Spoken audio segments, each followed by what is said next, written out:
Segunda Reis 23. Então o rei deu ordem a todos os anciões de Judá e de Jerusalém se ajuntarem a ele.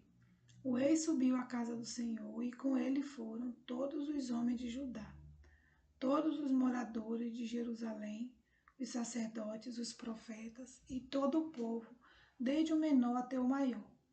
E o rei leu diante deles todas as palavras do livro da aliança que havia sido encontrado na casa do Senhor.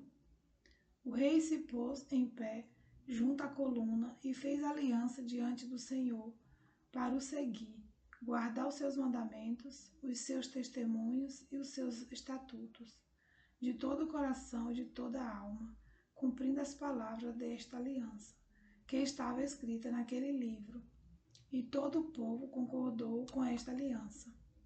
Então o rei ordenou ao sumo sacerdote Ilquias, aos sacerdotes da segunda ordem e aos guardas da porta que tirassem do templo do Senhor todos os utensílios que tinham sido feitos para Baal, para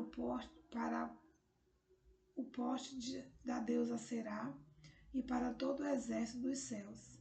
Ele os queimou fora de Jerusalém, nos campos de Cedron, e levou as cinzas para Betel.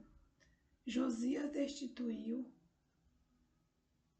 os sacerdotes e os reis de Judá, os sacerdotes que os reis de Judá haviam escolhido para queimar incenso sobre os lugares altos, nas cidades de Judá e ao redor de Jerusalém, bem como os que queimavam incenso a Baal, ao sol, à lua, aos planetas e a todo o exército dos céus.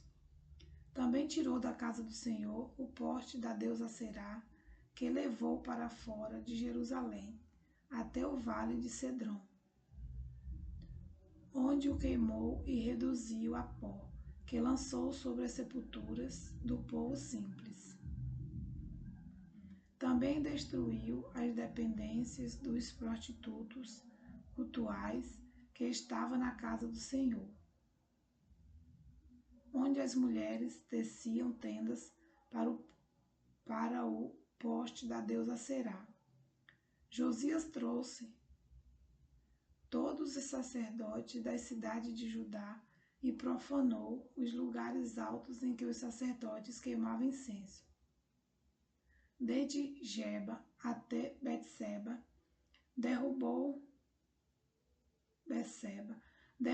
os altares das portas, que estavam à entrada do portão de Josué, governador da cidade, e que ficavam à esquerda de quem entrava por ela.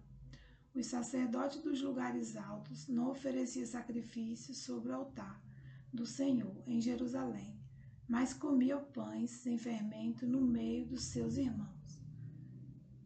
Josias também profanou Tofete, que ficava no vale dos filhos de Inom, para que ninguém queimasse o seu filho ou a sua filha como sacrifício a Maloque. Também tirou os cavalos que os reis de Judá tinham dedicado ao sol, à entrada da casa do Senhor, perto da câmara de Natã-Meleque, o camareiro, a qual ficava no átrio, e queimou os carros dedicados ao sol. O rei também derrubou os altares que estavam sobre a sala de Acás, sobre o terraço, altares que foram feitos pelos reis de Judá, bem como os altares de Manassés, que Manassés tinha construído nos dois átrios da casa do Senhor. Ele os fez em pedaços, tirou dali e lançou o pó deles no ribeiro de Cedron.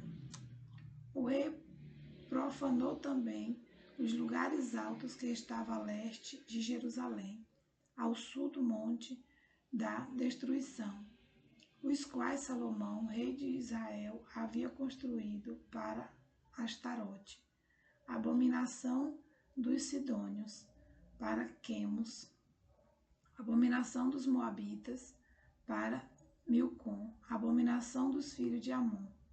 Semelhantemente, fez em pedaços as colunas, cortou os postes da deusa Aserá e encheu de ossos humanos o lugar onde havia estado. Josias também derrubou o altar que estava em Betel e o lugar alto que Jeroboão, filho de Nebete, havia construído para levar Israel a pecar. Destruiu o lugar alto, reduziu a pó o seu altar e queimou o poste da deusa Aserá. Quando Josias olhou ao seu redor, viu as sepulturas que estavam ali no monte. Mandou tirar delas os ossos e os queimou sobre o altar. E assim ele profanou o altar, segundo a palavra do Senhor, proclamada pelo homem de Deus, que havia predito estas coisas.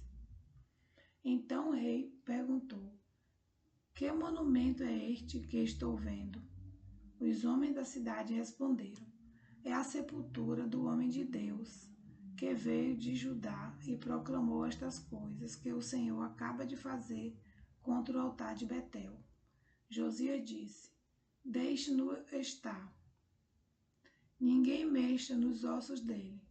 Assim deixaram estar os seus ossos com os ossos do profeta que tinha vindo de Samaria. Josias também tirou todos os santuários dos lugares altos que havia nas cidades de Samaria e que os reis de Israel tinham feito para provocar o Senhor a ira. E fez com esses santuários o mesmo que havia feito em Betel. E também matou todos os sacerdotes dos lugares altos que havia ali, sobre os altares. E queimou ossos humanos sobre eles. Depois voltou para Jerusalém. O rei deu ordem a todo o povo, dizendo: celebre a Páscoa ao Senhor, o Deus de vocês, como está escrito neste livro da aliança, porque nunca se celebrou uma Páscoa como esta desde os dias dos juízes que julgaram Israel, nem durante os dias dos reis de Israel, nem nos dias dos reis de Judá. Porém, no 18º ano do reinado de Josias, esta Páscoa foi celebrada ao Senhor em Jerusalém. Josias também eliminou os médios, os feiticeiros, os ídolos do lar, os ídolos de todas as abominações que se viam na terra de Judá e em Jerusalém, para cumprir as palavras da lei que estava escrita no livro que o sacerdote Uquias havia achado na casa do Senhor. Antes dele não houve rei que lhe fosse semelhante, que se convertesse ao Senhor de todo o seu coração, de toda a sua alma e com todas as suas forças, segundo toda a lei de Moisés, e depois dele nunca se levantou outro igual. No entanto, o Senhor não desistiu do furor da sua grande ira que se acendeu contra Judá por causa de todas as provocações com que Manassés o tinha irritado. O Senhor disse: removerei da minha presença também Judá, como removi Israel, e rejeitarei Jerusalém, a cidade que escolhi, e o templo do qual eu disse: o meu nome estará ali. Quanto aos demais atos de Josias e a tudo o que fez, não está tudo escrito no livro da história dos reis de Judá? No dia de Josias, Faraó Neco, rei do Egito, marchou em direção ao rio Eufrates para ajudar o rei da Síria. O rei Josias saiu para lutar contra ele, mas Faraó Neco o matou em Megido, no primeiro encontro. De Megido, os seus servos o levaram morto e, num carro, o transportaram para Jerusalém, onde o sepultaram no seu túmulo. O povo da terra tomou Joacás, filho de Josias, e o ungiu e o fez rei em lugar de seu pai. Joacás tinha 23 anos de idade quando começou a reinar, e reinou 3 meses em Jerusalém. A mãe dele se chamava Amutal e era filha de Jeremias, de Líbna. Joacás fez o que era mau aos olhos do Senhor, segundo tudo o que os seus pais haviam feito. Porém Faraó Neco mandou prendê-lo em Ribla, na terra de Amate, para que não reinasse em Jerusalém, e impôs à terra um tributo de 3.400 quilos de prata e 34 quilos de ouro. Faraó Neco colocou Eliaquim, filho de Josias, como rei em seu lugar, rei no lugar de Josias, seu pai, e mudou o nome dele para Joaquim, mas levou Joacás consigo para o Egito, onde ele morreu. Joaquim entregou aquela prata e aquele ouro a Faraó, mas para dar esse dinheiro, segundo a ordem de Faraó, Joaquim estabeleceu um imposto sobre a terra. Do povo da terra exigiu prata e ouro, de cada um segundo as suas posses, para o dar a Faraó Neco. Joaquim tinha 25 anos de idade quando começou a reinar, e reinou 11 anos em Jerusalém. A mãe dele se chamava Zébida e era filha de Pedaías de Ruma. Joaquim fez o que era mau aos olhos do Senhor, segundo tudo que seus pais haviam feito.